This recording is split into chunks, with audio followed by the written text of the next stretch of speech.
Welcome to Nisha cooking channel. ಇವತ್ತಿನ ವಿಡಿಯೋದಲ್ಲಿ ತೋರಿಸ್ತಾ ಇರುವಂಥ ರೆಸಿಪಿ ಒಂದು ಸೂಪರ್ ಆಗಿರುವಂತಹ ಟೇಸ್ಟಿಯಾಗಿರುವಂತಹ ಸೊಪ್ಪಿನ ಬಸ್ಸಾಂಬಾರು ಹಾಗೆಯೇ ಸೊಪ್ಪಿನ ಪಲ್ಯನ ಯಾವ ರೀತಿ ಮಾಡ್ಕೊಳ್ಳೋದು ಅಂತ ತೋರಿಸ್ತಾ ಇದ್ದೀನಿ. ಮೊದಲನೇದಾಗಿ ನಾನು ಒಂದು 2 ಕಟ್ನಷ್ಟು ದಂಟಿನ ಸೊಪ್ಪು ಹಾಗೆಯೇ ಒಂದು 2 ಕಟ್ನಷ್ಟು ಮೆಂತ್ಯ ಸೊಪ್ಪನ್ನು ತೊಗೊಂಡಿದ್ದೀನಿ. ಹಾಗೆ ಸೊಪ್ಪಿನ ಜೊತೆಗೇ ನಾನು 2 ಥರದ ಕಾಳುಗಳನ್ನ ತೊಗೊಂಡಿದ್ದೀನಿ.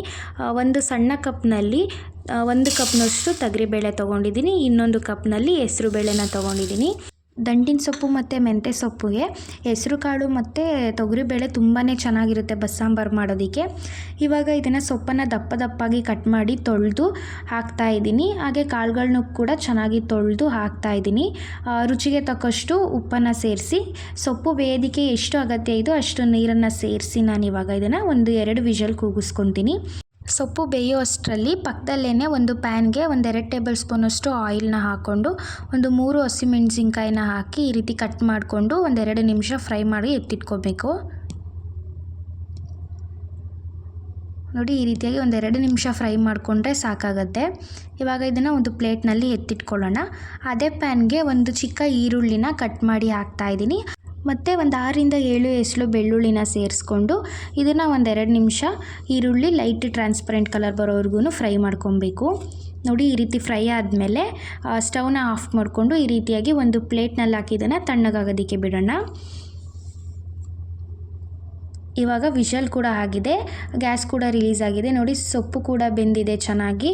ಇವಾಗ ನೋಡ್ತಾ ಇದ್ದೀರಲ್ವಾ, ಸೊಪ್ಪು ಕೂಡ ಚೆನ್ನಾಗಿ ಬೆಂದಿದೆ. ಇವಾಗ ಇದನ್ನು ಒಂದು ಸ್ಟ್ರೈನರಲ್ಲಿ ಹಾಕ್ಕೊಂಡು ಸೊಪ್ಪನ್ನು ಒಂದು ಕಡೆ ಎತ್ತಿಟ್ಕೊಳ್ಬೇಕಾಗತ್ತೆ. ನೆಕ್ಸ್ಟು ಒಂದು ಮಿಕ್ಸರ್ ಜಾರ್ಗೆ ಫ್ರೈ ಮಾಡ್ಕೊಂಡಿದ್ದಂತಹ ಈರುಳ್ಳಿ, ಬೆಳ್ಳುಳ್ಳಿ, ಮೆಣಸಿನ್ಕಾಯಿನ ಹಾಕ್ಕೊಂಡು ನಂತರ ಒಂದು 1/4 ಟೇಬಲ್ ಸ್ಪೂನಷ್ಟು ಜೀರಿಗೆ, ಒಂದು ಸ್ವಲ್ಪ ಸೊಪ್ಪು, ಹಾಗೆ 1 ಕಪ್ನಷ್ಟು ತೆಂಗಿನ ತುರಿ, ಹಾಗೆ ಒಂದು ಸ್ವಲ್ಪ ಹುಣಸೆಹಣ್ಣು, ಸ್ವಲ್ಪ ಕೊತ್ತಂಬರಿ ಸೊಪ್ಪು, ಹಾಗೆ ಸೊಪ್ಪನ್ನ ಬೇಯಿಸಿಟ್ಕೊಂಡಿರ್ತೀವಲ್ಲ ಆ ನೀರನ್ನು ರುಬ್ಬೋದಕ್ಕೆ ಎಷ್ಟು ಅಗತ್ಯ ಇದೋ ಅಷ್ಟು ನೀರನ್ನು ಹಾಕಿ ಇದನ್ನು ಸಣ್ಣದಾಗಿ ಗ್ರೈಂಡ್ ಮಾಡ್ಕೊಳ್ಬೇಕು. ನಂತರ ಇವಾಗ ಸೊಪ್ಪು ಬೇಯಿಸ್ಕೊಂಡಿದ್ದಂತಹ ನೀರನ್ನು ಸ್ಟವ್ ಮೇಲೆ ಇಟ್ಟು ರುಬ್ಕೊಂಡಿದ್ದಂತಹ ಮಸಾಲೆನ ಹಾಕಿ ಈ ರೀತಿಯಾಗಿ ಚೆನ್ನಾಗಿ ಮಿಕ್ಸ್ ಮಾಡ್ಕೊಬೇಕು. ನೋಡಿ, ಈ ರೀತಿಯಾಗಿ ಇಷ್ಟು ಕನ್ಸಿಸ್ಟೆನ್ಸಿ ಇದ್ದರೆ ಸಾಕಾಗುತ್ತೆ. ನೀವು ಸೊಪ್ಪನ್ನು ಬೇಯಿಸ್ಬೇಕಿದ್ರೇ ಎಷ್ಟು ಬೇಯೋದಕ್ಕೆ ಅಗತ್ಯ ಇರುತ್ತೋ ಅಷ್ಟು ನೀರನ್ನು ಹಾಕಿ ಬೇಯಿಸ್ಕೊಂಡ್ರೆ ಈ ರೀತಿ ಪರ್ಫೆಕ್ಟಾಗಿ ಬರುತ್ತೆ. ಪಕ್ಕದಲ್ಲೇ ಒಗ್ಗರಣೆಗೆ ಒಂದು 2 ಟೇಬಲ್ ಸ್ಪೂನಷ್ಟು ಎಣ್ಣೆನ ಹಾಕಿ ಒಂದು 1/4 ಟೀ ಸ್ಪೂನ್ ಸಾಸಿವೆ, ಒಂದು 6 ಬೆಳ್ಳುಳ್ಳಿನ ಜಜ್ಜಿಬಿಟ್ಟು ಹಾಕ್ಕೊಂಡು ಹಾಗೆಯೇ ಕರಿಬೇವು ಸೊಪ್ಪನ್ನು ಕೂಡ ಹಾಕಿ ಈ ರೀತಿ ಒಗ್ಗರಣೆನ ಸಾಂಬಾರಿಗೆ ಹಾಕ್ಕೊಬೇಕಾಗತ್ತೆ. ಈ ರೀತಿ ಸಾಂಬಾರಿಗೆ ಹಾಕಿ ಚೆನ್ನಾಗಿ ಮಿಕ್ಸ್ ಮಾಡಿಕೊಂಡು ನಂತರ ಒಂದು ಅರ್ಧ ಟೇಬಲ್ ಸ್ಪೂನಷ್ಟು ಉಪ್ಪನ್ನು ಹಾಕ್ಕೊಂಡು ಇದನ್ನು ಚೆನ್ನಾಗಿ ಒಂದು 3ರಿಂದ 4 ನಿಮಿಷ ಚೆನ್ನಾಗಿ ಕುದಿಸ್ಕೊಬೇಕು. ಉಪ್ಪನ್ನು ನೋಡಿಬಿಟ್ಟು ಹಾಕ್ಕೊಳ್ಳಿ, ಯಾಕೆಂದರೆ ಸೊಪ್ಪು ಬೇಯುವಾಗಲೇ ನಾವು ಸ್ವಲ್ಪ ಉಪ್ಪನ್ನು ಸೇರಿಸಿರೋದ್ರಿಂದ ನೋಡಿಬಿಟ್ಟು ಹಾಕ್ಕೊಬೇಕಾಗತ್ತೆ. ನೋಡಿ, ಇವಾಗ ಇದನ್ನು ನಾನು ಚೆನ್ನಾಗಿ ಒಂದು 3ರಿಂದ 4 ನಿಮಿಷ ಚೆನ್ನಾಗಿ ಕುದಿಸ್ಕೊಂಡಿದ್ದೀನಿ. ಇವಾಗ ಇದನ್ನು ಸ್ಟವ್ನ ಆಫ್ ಮಾಡಿ ಸಾಂಬಾರನ್ನ ಎತ್ತಿಟ್ಕೊಳ್ಳೋಣ. ಹಾಗೆ ಇನ್ನೊಂದು ಪಾತ್ರೆಗೆ ಒಂದು 3 ಟೇಬಲ್ ಸ್ಪೂನಷ್ಟು ಆಯಿಲ್ನ ಹಾಕಿ ಸಾಸಿವೆ, ಬೆಳ್ಳುಳ್ಳಿ ಹಾಗೆ ಕರಿಬೇವು ಸೊಪ್ಪನ್ನು ಹಾಕಿ ಕೂಡ ಈ ರೀತಿಯಾಗಿ ಫ್ರೈ ಮಾಡಿಕೊಂಡು ನಂತರ ಒಂದು 2 ಹಸಿಮೆಣಸಿನ್ಕಾಯಿನ ಈ ರೀತಿ ಹಾಕಿ ನೆಕ್ಸ್ಟ್ ಒಂದು ಈರುಳ್ಳಿನ ಹಾಕಿ ಚೆನ್ನಾಗಿ ಫ್ರೈ ಮಾಡ್ಕೊಬೇಕಾಗತ್ತೆ.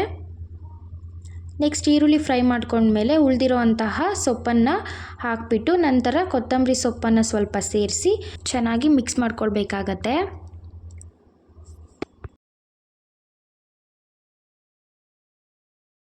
ನೆಕ್ಸ್ಟ್ ರುಚಿಗೆ ತಕ್ಕಷ್ಟು ಉಪ್ಪನ್ನು ಸೇರಿಸ್ಬಿಟ್ಟು ಲಿಡ್ನ ಕ್ಲೋಸ್ ಮಾಡಿ ಇದನ್ನು ಒಂದು 2 ನಿಮಿಷದವರೆಗೂ ಚೆನ್ನಾಗಿ ಕುಕ್ ಮಾಡ್ಕೊಳ್ಬೇಕಾಗತ್ತೆ. ನಾನಿವಾಗ ಒಂದು 2 ನಿಮಿಷ ಚೆನ್ನಾಗಿ ಕುಕ್ ಮಾಡ್ಕೊಂಡಿದ್ದೀನಿ. ಫೈನಲ್ ಆಗಿ ಇದಕ್ಕೆ 1 ಕಪ್ನಷ್ಟು ಹಸಿ ತೆಂಗಿನಕಾಯಿ ತುರಿನ ಸೇರಿಸ್ತಾ ಇದ್ದೀನಿ. ಈ ರೀತಿ ತೆಂಗಿನಕಾಯಿನ ಸೇರಿಸ್ಬಿಟ್ಟು ಚೆನ್ನಾಗಿ ಮಿಕ್ಸ್ ಮಾಡಿಕೊಂಡ್ರೆ ಸೊಪ್ಪಿನ ಪಲ್ಯ ರೆಡಿಯಾಗುತ್ತೆ. ನೋಡಿ, ತುಂಬಾ ಈಸಿಯಾಗಿ ತೋರಿಸಿದ್ದೀನಿ ಅಲ್ವಾ. ನೀವು ಕೂಡ ಇದೇ ರೀತಿ ಮನೆಯಲ್ಲಿ ಟ್ರೈ ಮಾಡಿ, ತುಂಬಾ ಚೆನ್ನಾಗಿರುತ್ತೆ ಟೇಸ್ಟು. ಹೇಗಿತ್ತು ಅಂತ ನನಗೆ ಕಮೆಂಟ್ ಮಾಡಿ ತಿಳಿಸಿ. ಹಾಗೆ ನನ್ನ ಚಾನಲ್ನ ಸಬ್ಸ್ಕ್ರೈಬ್ ಮಾಡ್ಕೊಳ್ಳಿ.